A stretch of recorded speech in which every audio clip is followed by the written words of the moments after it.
Hey everyone, welcome back to my channel. So today I do have a little bit of a book review video for you.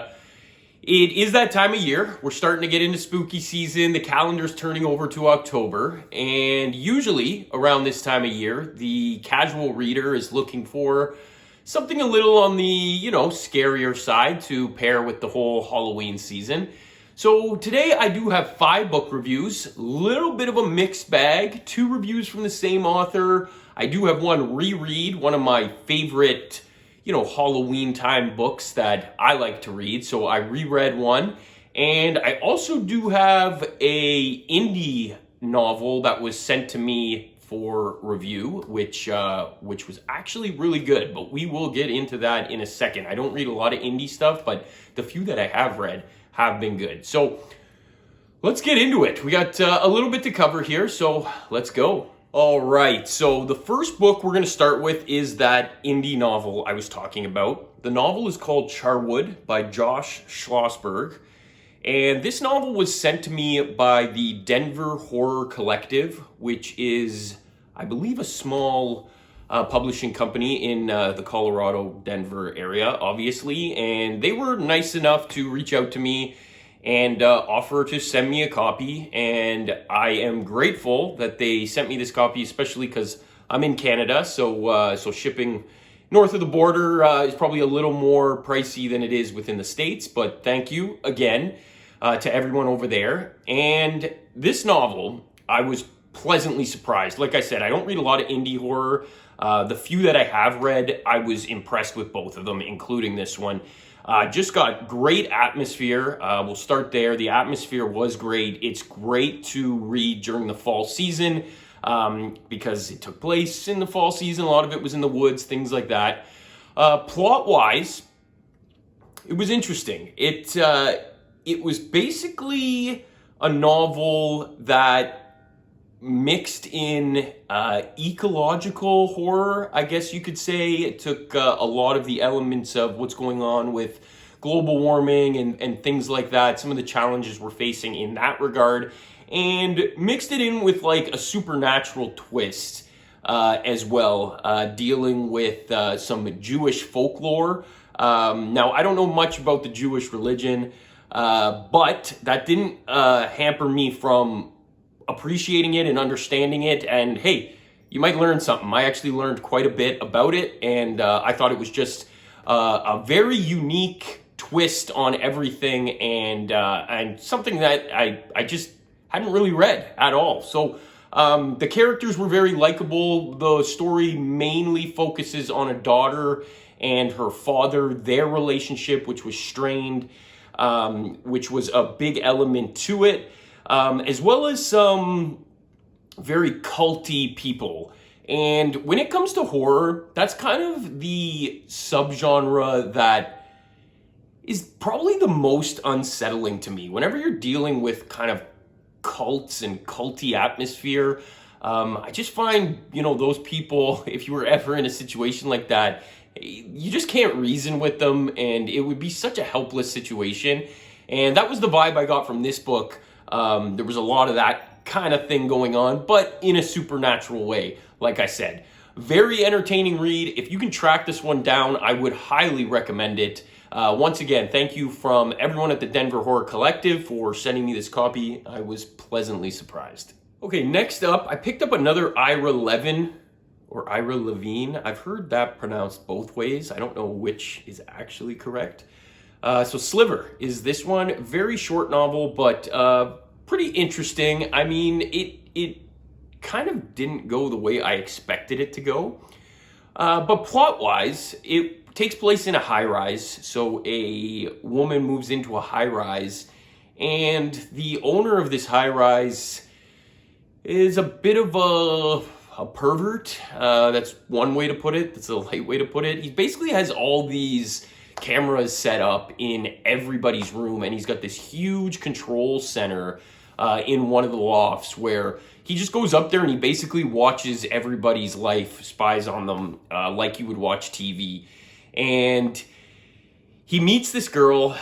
They end up getting romantically involved, and you would think when she found out this was going on, she would be appalled, but she can't help but be interested and get sucked into this world of voyeurism and watching other people. And it's an interesting dynamic sociologically, I guess you could say, because something that seems on surface level to be so disgusting, really whoever comes across this power can't help but feel the pull to take it for themselves and enjoy that kind of power, I guess. So that was an interesting twist on this that I didn't really see coming. I thought it was going to be more cut and dry, more, exploiting this guy who's doing this and everything like that. But that was kind of the subtext, was there was this power that, nobody could really pass up. And it was interesting, an interesting read, a good little horror novel for sure. Ira Levin, you can't really go wrong. I will read all of his stuff one day. So Sliver was good. So next we're going to go over 2 books from Catriona Ward. Now, Catriona Ward is an enigma to me as an author. I am split, okay? So I absolutely loved Needless Street. And then Sundial, I did not like at all. That was tough for me to get through. Now I picked up The Girl from Rawblood. And again, I lumped this with Sundial. This was a slog to get through. It was really hard. Just found it very convoluted and kind of boring.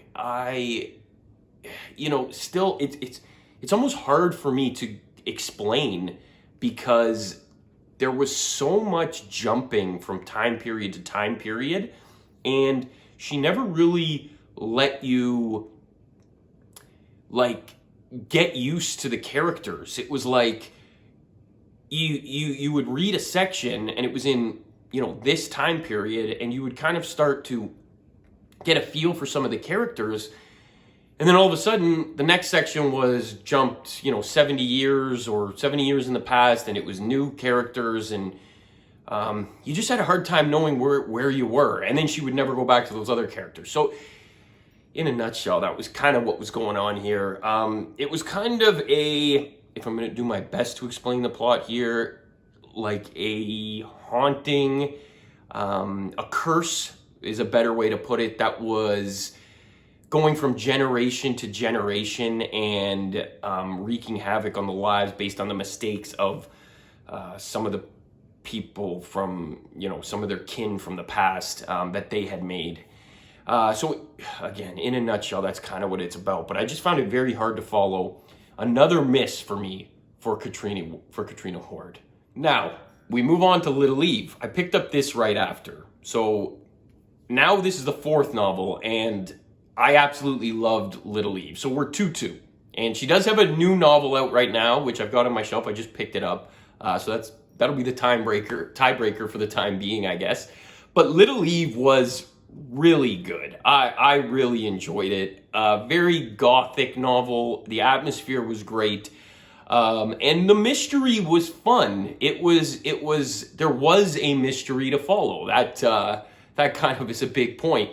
So Little Eve takes place on this island. So there's this island in Ireland or Scotland. And again, we deal with kind of a culty atmosphere where this man or father keeps adopting these children in need, kind of adopting. Some might say adopting, some might say kidnapping, and bringing them up in this very culty atmosphere. So he has accumulated this family over the years, and it's all women. And he definitely has some very extreme ways of reprimanding them.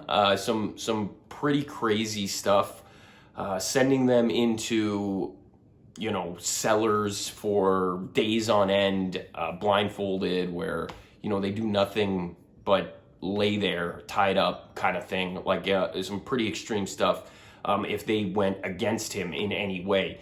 And he basically brainwashed them into thinking that if they don't abide by his rules and this serpent god of some sort. The world was going to come to an end. And again, like her last novel that we just talked about, there is some jumping from time period to time period, but nothing extreme. And just the way it begins, it kind of lays out a mystery and we kind of fill in the blanks from there, which is always a good format to me. Keeps you on your toes, I guess you could say. So Little Eve was a page turner. It was good. And like I said, we're now 2-2 with Catriona Ward. She's very hit or miss. I find it very perplexing at the contrast of her novels. But yes, I would definitely recommend Little Eve. Okay, and finally, my reread. I've been wanting to reread this one for a while now. It is one of my favorite books of all time, Summer of Night by Dan Simmons. And this is just definitely the prime book to read during the Halloween season. It's a big one, and you know, for most of you, it'll probably eat up a month.